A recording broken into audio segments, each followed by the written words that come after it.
BJP के राष्ट्रीय अध्यक्ष जेपी नड्डा 31 जुलाई को पटना में अपने कार्यकर्ताओं को संबोधित कर रहे थे। उन्होंने कहा, बीजेपी अपनी विचारधारा में ऐसे ही आगे बढ़ती रही तो इस देश में केवल बीजेपी रह जाएगी और सभी पार्टियां खत्म हो जाएंगी। इस बयान के 9वें दिन नीतीश कुमार ने बीजेपी से अपना नाता तोड़ लिया है। 2 दिन पहले यानी 7 अगस्त को जेडीयू के राष्ट्रीय अध्यक्ष ललन सिंह ने आरोप लगाया था कि बीजेपी हमारी पार्टी को कमजोर करने की साजिश रच रही है।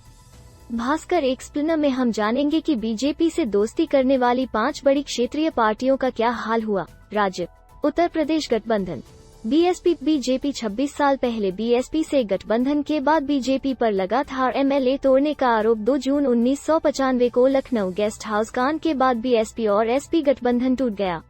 इसके बाद बीजेपी के समर्थन से बीएसपी ने सरकार बनाई। मायावती इस सरकार की मुख्यमंत्री बनी, लेकिन करीब 6 महीने के भीतर बीजेपी ने समर्थन वापस ले लिया और सरकार गिर गई। 1996 का विधानसभा चुनाव, इसके बाद राज्य में विधानसभा चुनाव हुआ। जनता ने फिर से किसी एक दल को बहुमत नहीं दिया।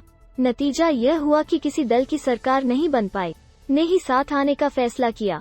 दोनों दलों के बीच 6-6 महीने के मुख्यमंत्री पद अपने पास रखने की बात पर सहमति बनी। इस फॉर्मूले के आधार पर पहले मायावती अब की मुख्यमंत्री बनी। 6 महीने के बाद मायावती ने अपने सीएम पद से इस्तीफा दिया तो कल्याण सिंह राज्य के मुख्यमंत्री बने। कुछ दिनों के भीतर कल्याण सिंह ने मायावती के कई फैसलों को बदल दिया तो 19 अक्टूबर 1997 को मायावती ने अपना समर्थन वापस ले लिया। हालांकि मायावती की नाराजगी कल्याण सिंह ने पहले ही भांप ली थी, लेकिन समर्थन वापस लेने से पहले ही कल्याण सिंह बीएसपी और कांग्रेस के कई विधायकों को तोड़कर अपने साथ लाने में कामयाब रहे, जिसके बाद मायावती ने बीजेपी पर उनकी पार्टी तोड़ने का आरोप लगाया था। इस समय 2 बड़ी घटना घटी थी। पहला, जब कल्याण सिंह ने अपना बहुमत साबित किया तो पहली बार सदन के अंदर जमकर मारपीट हुई। दूसरा, दूसरे दलों से टूटकर समर्थन देने वाले 93 विधायकों को कल्याण सिंह ने मंत्री बना दिया।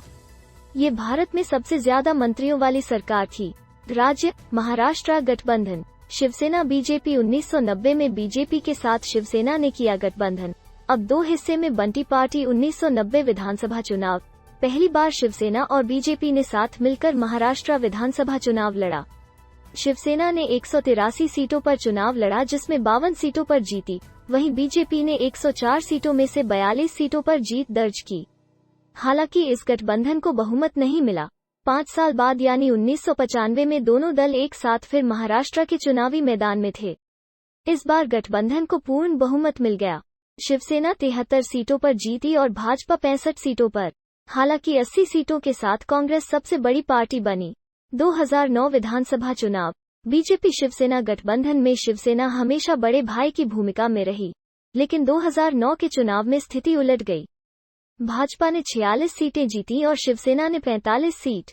2014 विधानसभा चुनाव, इस बार शिवसेना ने भाजपा से अलग होकर विधानसभा चुनाव लड़ने का फैसला किया। इस चुनाव में भाजपा को 122 सीटें मिली और शिवसेना को 63 सीट। 2019 विधानसभा चुनाव, इस बार फिर दोनों पार्टियां फिर एक साथ आईं। इस चुनाव में भाजपा ने शिवसेना से 38 ज्यादा सीटों पर चुनाव लड़ा। इसका असर नतीजों पर दिखा। भाजपा ने रिकॉर्ड 106 सीट जीती, वहीं शिवसेना 56 सीटों पर सिमट गई। इसके बाद शिवसेना ने मुख्यमंत्री पद को लेकर गठबंधन तोड़ दिया। उद्धव ने एनसीपी और कांग्रेस के साथ मिलकर महाविकास अघाड़ी बनाकर महाराष्ट्र में सरकार बना ली और सीएम बने उद्धव ठाकरे। अब शिवसेना के बड़े नेता और उद्धव के करीबी एकनाथ शिंदे ने बीजेपी की मदद से पार्टी में बगावत कर दी। इसके बाद बीजेपी के साथ मिलकर शिंदे ने सरकार बनाई। इस तरह शिवसेना 2 हिस्सों में बंट गई। अब ग्राफिक्स के जरिए समझिए 30 सालों में कैसे शिवसेना बड़े भाई से छोटा भाई बनी और फिर 2 हिस्सों में बंट गई। राज्य पंजाब गठबंधन अकाली दल बीजेपी कभी पंजाब की सबसे बड़ी पार्टी रही। अकाली दल के पास अब सिर्फ 3 विधायक। 1992 के विधानसभा चुनाव में भाजपा और अकाली दल दोनों अलग अलग चुनाव लड़े, लेकिन चुनाव के बाद पहली बार दोनों दलों ने गठबंधन किया। 1997 विधानसभा चुनाव, 5 साल बाद 1997 में पहली बार दोनों दल साथ आकर विधानसभा चुनाव लड़े थे। इस चुनाव में अकाली दल को 75, बीजेपी को 20 और कांग्रेस को 14 सीटों पर जीत मिली। इस समय अकाली दल राज्य की सबसे बड़ी पार्टी थी। तब से 2020 तक दोनों दलों के बीच गठबंधन रहा है।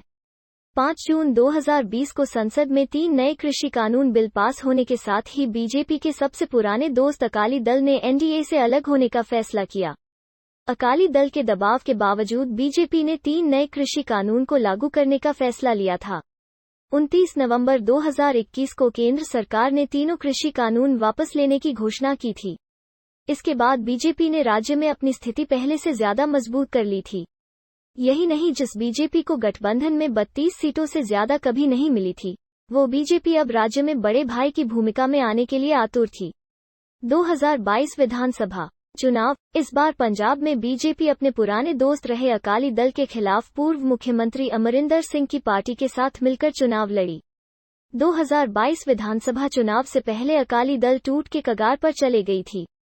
कई बड़े नेता जैसे जगदीप सिंह निकाय, अनीश सिदाना बीजेपी में शामिल हो गए थे। परिणाम यह हुआ है कि आज अकाली दल के पास सिर्फ 3 विधायक हैं।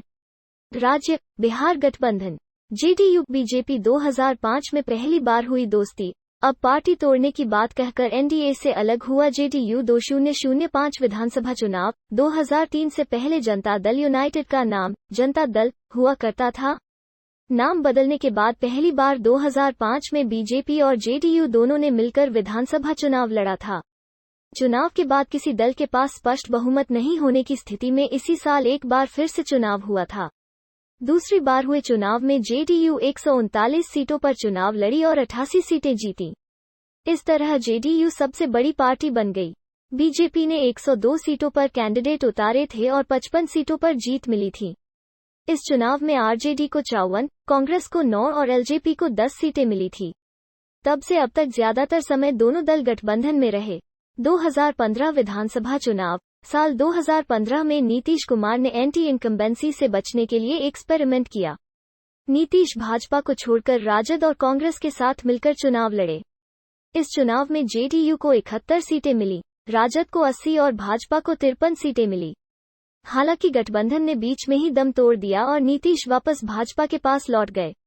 2020 विधानसभा चुनाव। इस चुनाव में एनडीए में होने के बावजूद एलजेपी सभी सीटों पर चुनाव लड़ी। नतीजा ये हुआ कि नीतीश की पार्टी 45 सीटों पर सिमट गई। अब वो राज्य में तीसरे नंबर की पार्टी है। 2020 में अरुणाचल में बीजेपी ने जेडीयू के 6 एमएलए को तोड़ा। बात दिसंबर 2020 की है, जब अरुणाचल प्रदेश में बीजेपी अपने सहयोगी जेडीयू के साथ में से 6 विधायकों को तोड़ने में कामयाब हो गई थी।